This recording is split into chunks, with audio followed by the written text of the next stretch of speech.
২৩২ বছর পর যুক্তরাষ্ট্রে বন্ধ হচ্ছে ১ সেন্টের মুদ্রা। কেন বন্ধ হচ্ছে যুক্তরাষ্ট্রে ১ সেন্টের কয়েন তৈরি? যুক্তরাষ্ট্রে চলমান কয়েনের প্রায় ৬০% এখন ব্যবহারহীন অবস্থায় পড়ে আছে। ডিজিটাল লেনদেন বৃদ্ধির ফলে ১ সেন্ট মুদ্রার ব্যবহারও দিন দিন হারিয়ে যাচ্ছে। বর্তমানে ১ সেন্ট মূল্যের প্রায় ৩০,০০০ কোটি মুদ্রা বাজারে রয়েছে, যা লেনদেনের প্রয়োজনের তুলনায় অনেক বেশি। তামা ও দস্তার তৈরি ১ সেন্ট বা পেনি মুদ্রা প্রথম চালু হয় ১৭৯৩ সালে। সাবেক প্রেসিডেন্ট আব্রাহাম লিঙ্কনের প্রতিকৃতি সংবলিত ১ সেন্ট তৈরিতে খরচ হচ্ছে প্রায় ৪ সেন্ট, যা ১ দশক আগের তুলনায় দ্বিগুণ।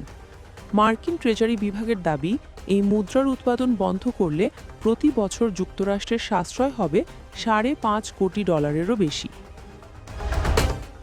মার্কিন ট্রেজারার ব্র্যান্ডন বিচ জানান, যুক্তরাষ্ট্রের লেনদেনের ক্ষেত্র দ্রুত আধুনিকায়নের ফলে ট্রেজারি বিভাগ ও প্রেসিডেন্ট ট্রাম্প মনে করেন ১ পেনি বা সেন্টের কার্যকারিতা এখন খুব একটা নেই।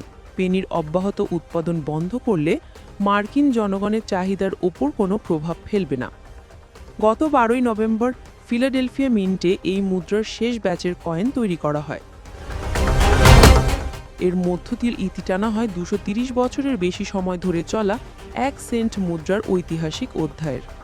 উৎপাদন বন্ধ হলেও বাজারে প্রচলিত মুদ্রাগুলো কার্যকর থাকবে। ব্যয় কমানো ও ডিজিটাল লেনদেনের যুগে তাল মেলাতে এমন সিদ্ধান্ত নিল যুক্তরাষ্ট্র।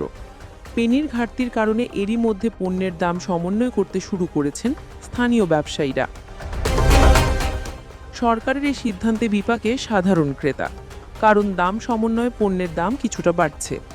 রিচমন্ড ফেডারেল রিজার্ভের তথ্য বলছে, এতে ভোক্তাদের বছরে অতিরিক্ত খরচ হতে পারে প্রায় $৬০ লাখ। এদিকে ৫ সেন্ট মূল্যের নিকেল মুদ্রার উৎপাদন খরচ প্রায় ১৪ সেন্ট। এবার সেটিও বন্ধের চিন্তা করছে ট্রাম্প প্রশাসন। তবে এতে ভোক্তাদের বার্ষিক বাড়তি ব্যয় দাঁড়াবে প্রায় $৫.৫ কোটি।